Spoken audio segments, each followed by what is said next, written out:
For decades, Russians persuaded the world that they are the second strongest army in the world.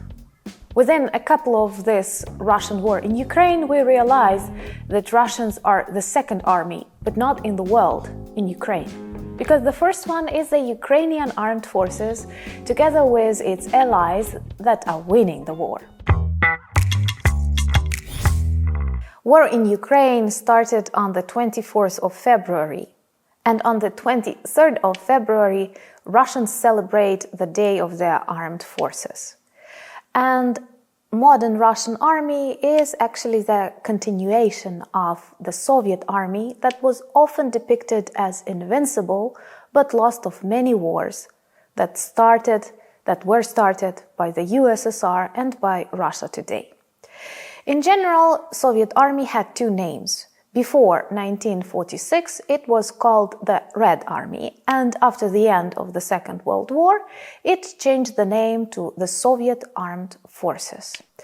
And of course, there are lots of myths that exist about the Second World War and were created by Russian politicians and Russian historians, and we will dedicate a separate episode to that fact. Today we will just concentrate on the Soviet army and the myths that it created in the public opinion.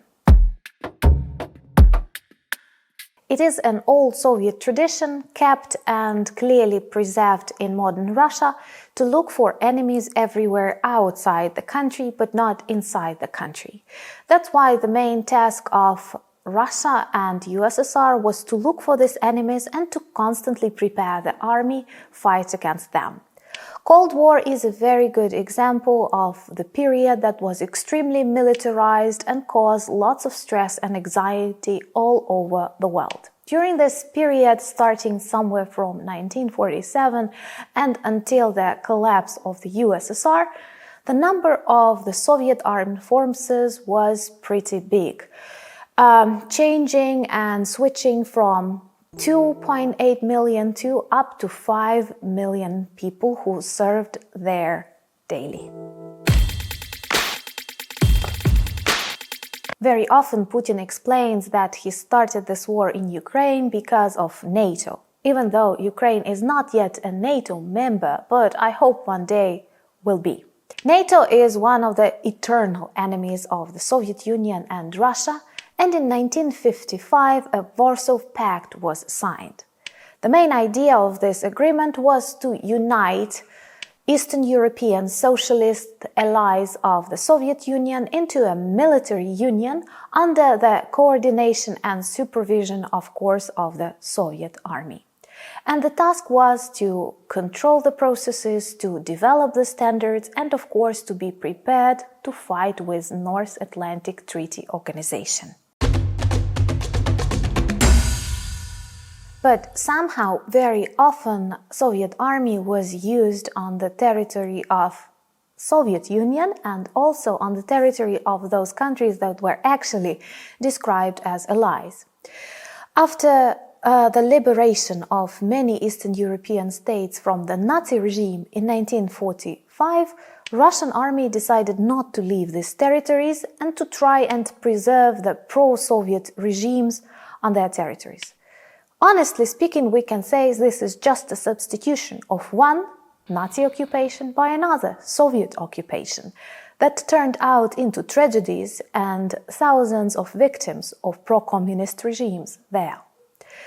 Soviet army together with NKVD was used, for example, on the territory of Western Ukraine and in the Baltic countries to fight against anti-Soviet resistance, which led to lots of people dead and to the suppression of independence movement in these states.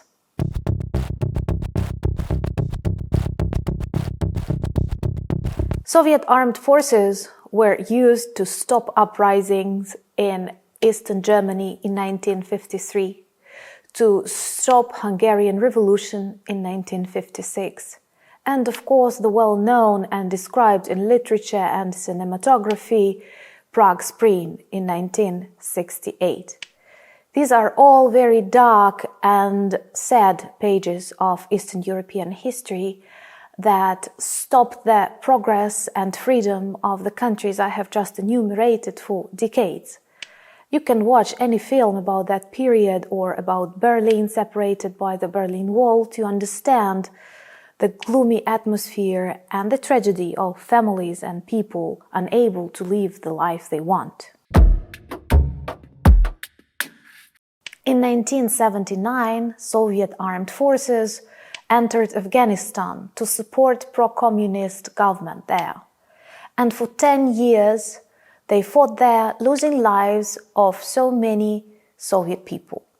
The problem is that the majority of soldiers mobilized once again were not coming from big Russian cities, but were taken from smaller Soviet republics, and it was a double plan: to fight in Afghanistan, to spread communism all over the world, but at the same time to clean the cultures that are not yet fully Russified.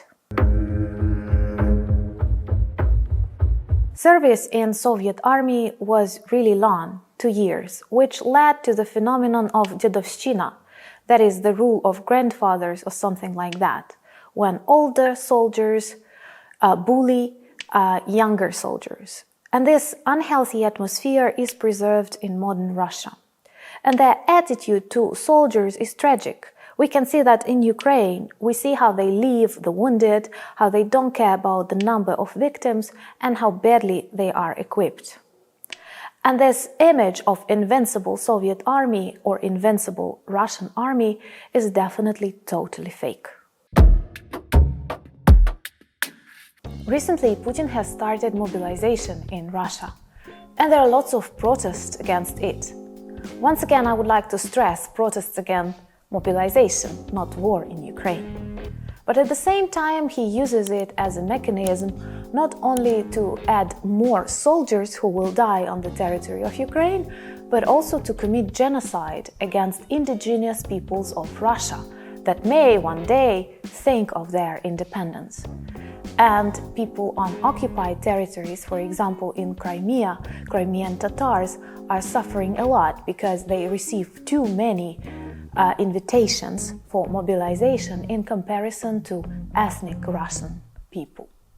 Putin avoids mobilization in St. Petersburg and Moscow, but he uses it actively on the territories of peoples and nationalities that were once occupied by Soviet Union and are still a part of Russia. That's why we have to understand that those stereotypes and myths and tactics used in Soviet Union are very well practiced in modern Russia, and they must be debunked to stop the war and to save the world from Putin's regime. My name is Anna, and I'm a Ukrainian, and we will win this war.